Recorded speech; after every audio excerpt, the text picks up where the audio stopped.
देश की राजनीति में इन दिनों परिसीमन और महिला आरक्षण को लेकर बहस तेज हो गई है। केंद्र सरकार द्वारा लगाए गए परिसीमन संबंधी प्रस्ताव और इससे जुड़े राजनीतिक प्रभाव पर सत्ता पक्ष और विपक्ष आमने सामने हैं। इस मुद्दे ने संसद से लेकर विभिन्न राजनीतिक दलों की बैठकों तक व्यापक चर्चा को जन्म दिया। परिसीमन का मतलब जनसंख्या के आधार पर लोकसभा और विधानसभा क्षेत्रों की सीमाओं तथा सीटों पर पुनर्निर्धारण करना होता है। हाल ही में सामने आए प्रस्ताव के अनुसार लोकसभा में सीटों की संख्या बढ़ाने, नए आधार पर निर्वाचन क्षेत्रों का पुनर्गठन करने की बात कही गई। इसके साथ ही महिला आरक्षण कानून के क्रियान्वयन को लेकर भी राजनीतिक बहस तेज हो गई। सरकार का कहना है कि बढ़ती आबादी लोकतांत्रिक प्रतिनिधित्व को मजबूत करने के लिए परिसीमन आवश्यक है। प्रस्तावित व्यवस्था के तहत लोकसभा की कुल सीटों में उल्लेखनीय वृद्धि हो सकती है, जिसके अधिक जनसंख्या वाले क्षेत्र में बेहतर प्रतिनिधित्व मिलेगा। दूसरी ओर विपक्षी दलों ने कई सवाल उठाए। उनका तर्क है कि परिसीमन की प्रक्रिया पूरी तरह पारदर्शी होनी चाहिए और इसमें सभी राज्यों के हितों का ध्यान रखना चाहिए।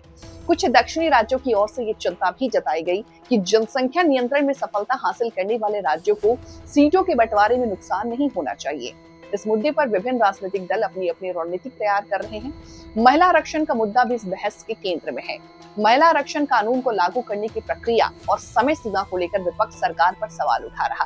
विपक्ष नेताओं का कहना है कि महिलाओं को जल्द से जल्द राजनीतिक प्रतिनिधित्व मिलना चाहिए, जबकि सरकार का पक्ष है कि संवैधानिक प्रक्रियाओं के अनुरूप ही आगे बढ़ा जाएगा। राजनीतिक विशेषज्ञों का मानना है कि परिसीमन और महिला आरक्षण दोनों ही ऐसे विषय हैं जिनका असर आने वाले चुनाव पर पड़ सकता है। यही कारण है कि राजनीतिक दल इन मुद्दों पर बेहद सक्रिय नजर आ रहा। आने वाले समय में ये देखना महत्वपूर्ण होगा कि सरकार इन प्रस्तावों को किस स्वरूप में आगे बढ़ाती है, विपक्ष की आपत्तियों का समाधान कैसे किया जाता है।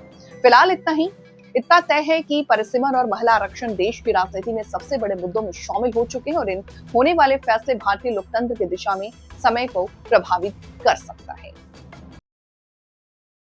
राजनीति हो या क्रिकेट, देश विदेश की ब्रेकिंग हो या आपके मोहल्ले की बड़ी खबर, सब मिलेगा एक ही ऐप में, सबसे तेज और भरोसेमंद। अभी डाउनलोड करें दैनिक भास्कर डिजिटल।